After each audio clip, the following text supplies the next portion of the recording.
Hey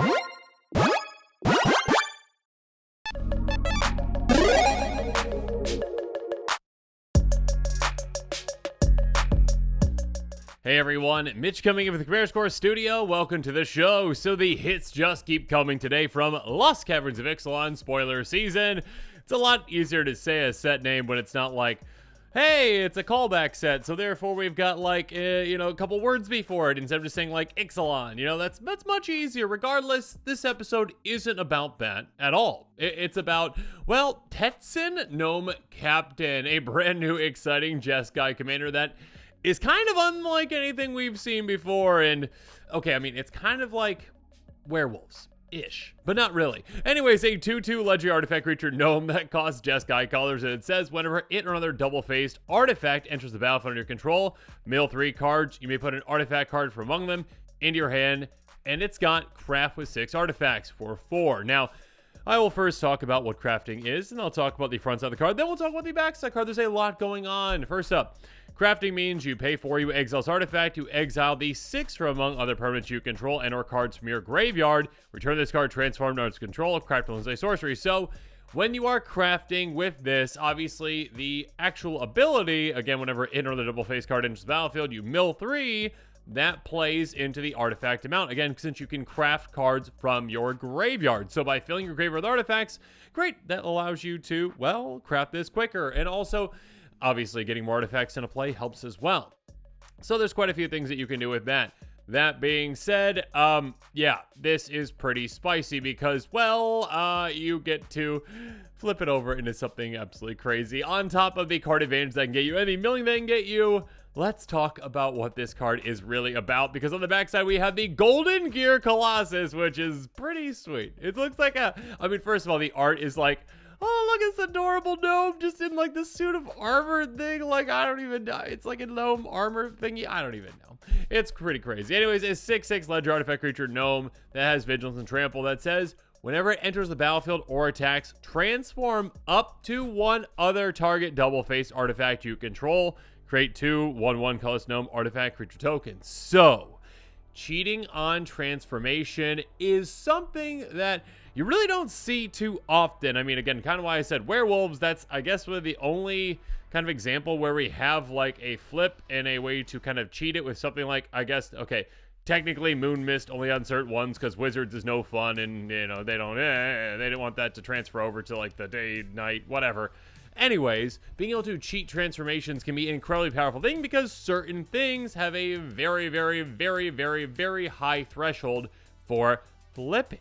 So, we are going to be talking about some exciting double-faced artifacts. And of course, actually, I should mention, in this set, in Ixalan, we are getting a ton of double-sided artifacts that you can flip. So, keep that in mind. Obviously, it's going to have a lot of support from the set itself, but also from, older cards that, again, maybe one from the previous Ixalan that is incredibly hard to flip. And by cheating that flip, again, either on ETB or attack, and there's ways to use that, of course, you can do some really, really spicy things. So yeah, I'm pretty excited about this. I'm sure other players are as well. So on this episode, we're going to talk about the budget buys and the price of your picks. Cards that are less than $1, cards that are more than $1 that you should be considering for this kind of a commander. And if you are interested in this commander, make sure you check out that card list link in the description below. Now with all that said, let's jump into it.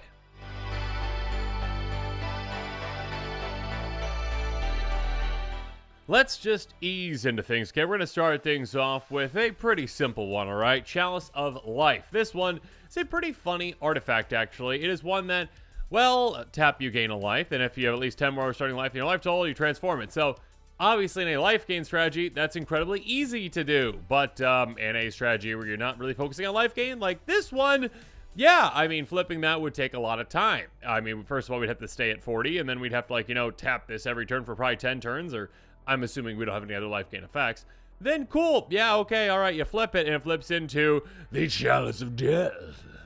Artifact, tap, target player loses 5 life. That adds up a lot throughout the game. So, yeah, have fun with that. That is just one example of just, again, a flip that we probably wouldn't be able to do without, again, focusing on what it does. So, again, cheating that transformation is pretty fun. How about Cryptolith Fragment?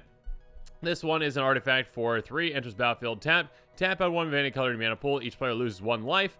So this one is inefficient, okay? It is, hey, not only does it cost 3 and just taps for 1, but it also enters battlefield, tap, so you can't utilize it right away. That being said, it drains everyone, which is nice, but also at the beginning of your upkeep, if each player has 10 or less life, transform it. Yeah, I've never seen this flipped, because every single player having 10 or less life, that takes a lot of work to actually get there. Not just, your opponents, but also yourself. That being said, with this one, obviously you can flip it, and all of a sudden, you've got Aura of Emrakul, which again, I've never actually seen in a Commander game. A 1 for Eldrazi Reflection, because that's the thing. Flying Death Touch, when it attacks, each opponent loses 3 life. So, there you go, yet another example of, hey, something that you probably wouldn't be able to really flip unless you heavily dedicated to doing just so. Now you can do quite easily. Next up, Conqueror's Galleon, a very cool card. 2/10 vehicle for 4 mana, crew 4. When it attacks, exile the combat, they return to the battlefield, transformed under control. So this one, I have seen flipped. You can actually, usually have this survive in combat because you're swinging something with, 10 toughness. So there you go. You can usually do that. That being said, it does, require you to crew it for 4. It does flip, though, into Conqueror's Foothold. Tap for a colorless, pay 2 tap. You're going to be looting. Pay 4 tap, you just draw a card. Pay 6 tap, return target card from your graveyard to your hand. That is pretty huge. A repeatable regrowth effect. So yeah, a lot of flexibility with this land once you get it flipped. Then again, with this commander, you can just cheat on that flip, so you don't even have to go through it with the combat. And speaking of which, Golden Guardian, okay, 4/4 Golem with Defender that costs 4. Pay 2, it fights out a target creature control. When Golden Guardian dies this turn, return to the battlefield, transformed under control. Again, that is doable. That does cost some mana. You need to have some setup to actually do that, but still, hey, if you just flip it regularly with this commander, now you have another land. It taps for 2 mana of any 1 color, so again, some nice ramp there. You can also pay 4 and tap, and you make a 4/4 Golem. So an Golem creative, that is pretty fun. Now that being said, obviously, we have other artifacts that really like to be flipped, but before we go on to those, let's talk about some other cards, including an artifact that doesn't flip, unfortunately, but one that can be very impactful with this commander with Hexplate Wallbreaker. Equipment for Mirrodin! Yay! Does anyone yell that when they play it? I don't know. The exclamation mark, actually, really kind of throws me off with that. Anyways, 2/2 Rebel gets made when this gets attached to it, +4/+2 when it comes into play. Equip creature attacks. If it's first combat phase, you get extra combat. Okay, basically, cool. That's just what it does. All right, after the phase, you get extra combat phase, you untap the attacking creature. With this commander, again, additional combat is nice. Obviously, because again, it's on ETB with the transform, and it's also on the attack trigger. So yeah, now instead of just getting 1 in a turn, 1 flip from one of your artifacts, now you get 2 transform effects, which can be absolutely huge. Obviously, when it comes to budget, there aren't too many ways to get extra combats. I mean, Resurgence is one. I mean, Response is nice too, but Resurgence is what we care about. Creatures control game, first strike, vigilance, turn up this main phase for combat phase, spell main phase. Basically, hey, first strike, vigilance, and extra combat. There you go. That's basically what this does. A lot of them are quite expensive. I blame Ishin. Yep, you're the problem. I mean, there's a lot of other commanders that love extra combat these days too, but Ishin really exploded the whole extra combat thing, and now all of a sudden all the cards are incredibly expensive. That being said, there are certain budget ones like these that you can utilize again to really use and abuse this commander's trigger. Also, speaking of that, Cackling Counterpart. Put a token on the battlefield, copy target creature control. You can flash it back as well. Clone effects can obviously work very well with this commander as well. Now you might be like, oh, okay, again, because you flipped it, what about a blink effect? Well, blink effects, unfortunately, would have to flip back to the front. You probably don't want that. You probably want to stay on the back as much as you can. So by cloning it, yeah, you get a copy of it. That's going to go away because obviously it is legendary. That being said, you still get that ETB trigger. So yeah, make sure you're considering that. Cursed Mirror, finally budget friendly. My goodness. Taps for a red. It also enters battlefield. You cannot become a copy of any creature in the battlefield until a turn except as haste. So cool. If you want to actually have become an artifact, mana rock, awesome. Just use it as a mana rock. If not, yep, can be a clone spell as well that can really help you out too. Next up, Mirror Battlesphere. Yeah, again, when it comes to getting a lot of artifacts into play, this one can definitely help you out as well. So make sure you're considering something like that. Obviously pairs really well with the clone effects well, so keep that in mind. And then finally, to get kind of weird, if you want to make a really weird deck around this one, Liquid Metal Torque. Tap for a colorless, tap target non-land permanent becomes an artifact, so other types will have turn. With this one, again, with any kind of a double face card that transforms, yeah, now you can kind of get around it having to be an artifact with this commander, and you can use Liquid Metal Torque to say, hey, okay, you're now an artifact. Now my commander can actually, on ETB or attack trigger, flip you and cheat that. So again, if there's a really, really big requirement for flipping, then yeah, you can get around that. So make sure you're keeping that in mind. Again, this definitely a weirder build and a more specific build, and you definitely need a couple tutors to get something like this or Liquid Metal Coating to actually make that work. But yeah, make sure you're considering something like this.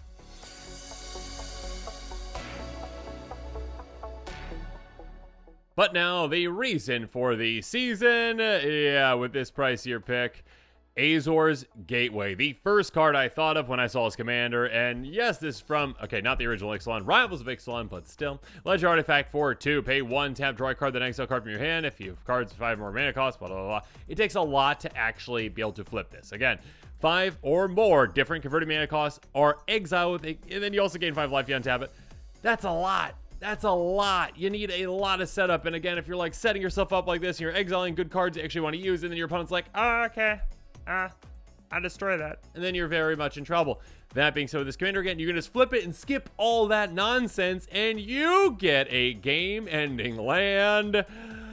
Sanctum of the Sun, tap for X mana of any one color. X is your life total. That is absurd. Absolutely fun. This can just flip all of a sudden, and you can tap it for 40 mana. Gaia's Cradle, eat your heart out with this. Yeah, have fun with that. So yes, this again is a card that you're probably going to want to build around. You're probably going to want to use some tutors for and ensure that, yeah, you can make this work quite often to actually flip this and then do some pretty bonkers things once you've got an incredible amount of mana. Next up, Thematic Compass, also a good one, not nearly as good as the Sanctum of the Sun, but still.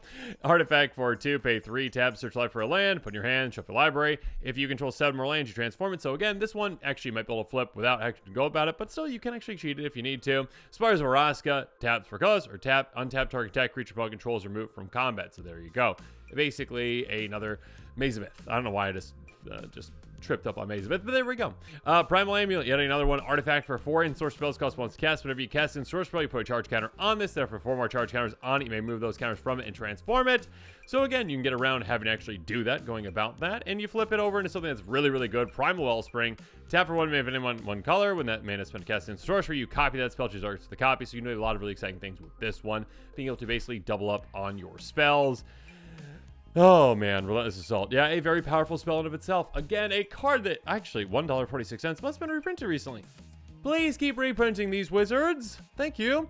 Yeah, basically there's a lot of words to it, but it basically means, hey, extra combat, untap those creatures, have fun, swing again. And when you're swinging again with your commander, you get extra triggers. So of course, a repeatable effect like Aurelia the War Leader can be even better because this is just every single combat. 3/4 Flying Vigilance Haste for 6 mana in Boros.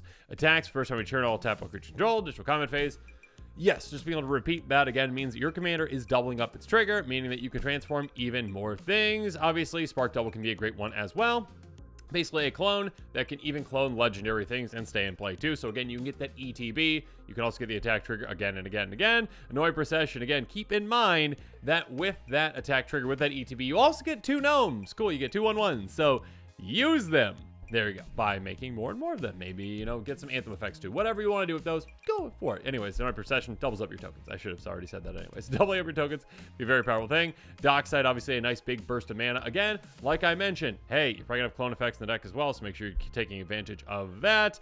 I should probably explain what this one does. Enters the battlefield, extra tokens, X number artifacts and enchantments to your opponent's control. This is broken. This is broken. This is broken. Smothering Tithe, also a very broken card. Whenever opponent draws a card, they can player play 2. They never do. If a player doesn't, you can trade a treasure token. Yeah, basically just, hey, whenever players drawing cards, which I don't know if you knew this, happens quite a bit throughout games of Commander. 2 is a lot of mana to pay. They're not going to do it. You're going to make a ton of treasures. And yeah, again, making a bunch of treasures, making a bunch of artifacts can really obviously help you out with a commander like this. But now this episode is coming to a close. It's time for me to hear from you in the comments below. So let me know what your thoughts are on Tetzin, Gnome Champion / had to look it up real quick. The Golden-Gear Colossus. There we go. Yeah, a very exciting commander and one that definitely goes about this in a very interesting way. Again, like transforming, but for artifacts or, you know, again, for anything, I guess if you've got like Liquid Metal Torque or whatnot. But yeah, very, very exciting. I mean, I can definitely see some decks being completely built around Azor's Gateway / Sanctum of the Sun. Just being able to get a land that can tap for 40 right away. I mean, obviously it depends on your life total, but still, like basically 40 right away is absurd. And that's why Azor's Gateway has an absurd amount of build around you'd actually have to do to actually make that actually happen. And you have to get lucky that your opponents don't remove it. And you have to actually, protect it probably. And you actually have to untap it to actually do it again. Instead, you're just like, no, I'm just going to flip my commander, and all of a sudden, yeah, I flipped that, and all of a sudden I can tap for 40. Have fun! So, yeah, definitely an exciting commander. Excited to see some builds around this one. Let me know in the comments what your thoughts are on this. If you are interested in the commander, make sure you check out that card list link in the description below. Also, make sure you're staying tuned to this channel for more exciting quick takes and spoilers. And of course, as always, thanks again, and have a good one. This show and episodes like this one are possible thanks to viewers like you. If you're looking for an easy way to help support this show, make sure that you like, share, and subscribe. Also, hit that bell notification icon so you don't miss any new episodes. You can also go check out our playmats and other merchandise at thecommandersquarters.com. We also have a ton of brand new t-shirt designs in stock, so make sure you check out those as well. Another easy way to support this show is with our TCG Player affiliate links. So whether you're buying a deck or individual cards, you can use this general link right here or one in the description. And the final way that you can support this show is by supporting us directly by becoming a patron. There are many benefits to being a patron, and I truly couldn't do this without all of their support.